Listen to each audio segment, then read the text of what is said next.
मन में इतनी आशा जागृत हो गई, शंकर की भक्ति में, शिव की भक्ति में, शंकर को जल चढ़ा रहे, शंकर का गुणगान कर रहे, शंकर का गुणगान। इतने में कुछ लोग जो चलने वाले ईर्षा वाले थे, उन्होंने यज्ञ करा, यज्ञ कर देवताओं से वर मांगा कि एक वर हमको दे दो कि मानधाता की नगरी में पानी ना गिरे, मानधाता की नगरी में पानी नहीं गिरना चाहिए, मानधाता की नगरी में अन्न नहीं होना चाहिए, मानधाता की नगरी में कोई अन्न का भाग ना हो, मानधाता की नगरी में रहने वाला भूखा मरना चाहिए, ये वर दीजिए। देवता थोड़ा विचार करिएगा। त्र्यंबकेश्वर की कथा सुनी आपने? अरे जल्दी तो बोलो, सुनिए त्र्यंबकेश्वर।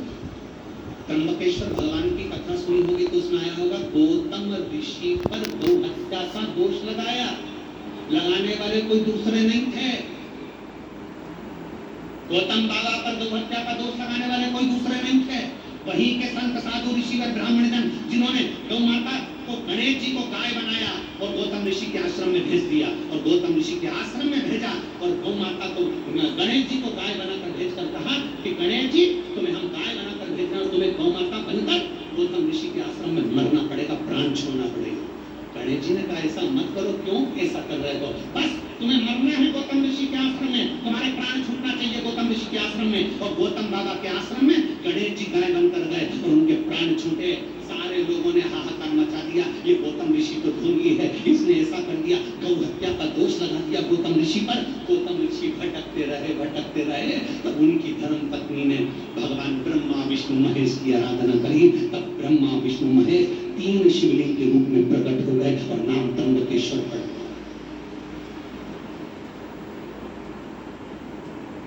ईर्षा करने वाले किसी भी तरह का इल्जाम लगा सकते हैं, ईर्षा करने वाले, तुमसे नफरत करने वाले तुम्हारे ऊपर कोई भी इल्जाम लगा सकते हैं, कोई भी उंगली उठा सकते हैं, तैयारी रखिएगा।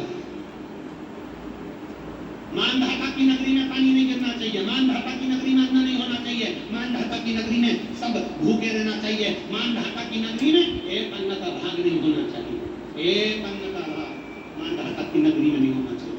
यज्ञ करा, देवताओं को रिझा लिया, देवताओं को रिझाया तो गरुड़ सबको बुलाकर कर दिया मानधाता की नगरी में पानी न मिले, मानधाता की नगरी में अन्न न हो, मानधाता की नगरी में सब अकाल पड़े, भूखा रहे, मानधाता की नगरी में सूखा पड़ने लगा, हाहाकार मचने लगी, सब जीव परेशान होने लगे।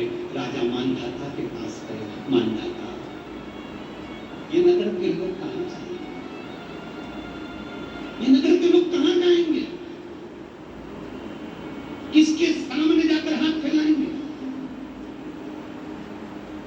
आप ही ना तारोगे तो कौन तारेगा मेरे महाकाल, आप ही अपने निगाहों से नहीं निहारोगे तो कौन निहारेगा मेरे कालधिपति, कृपा करिए।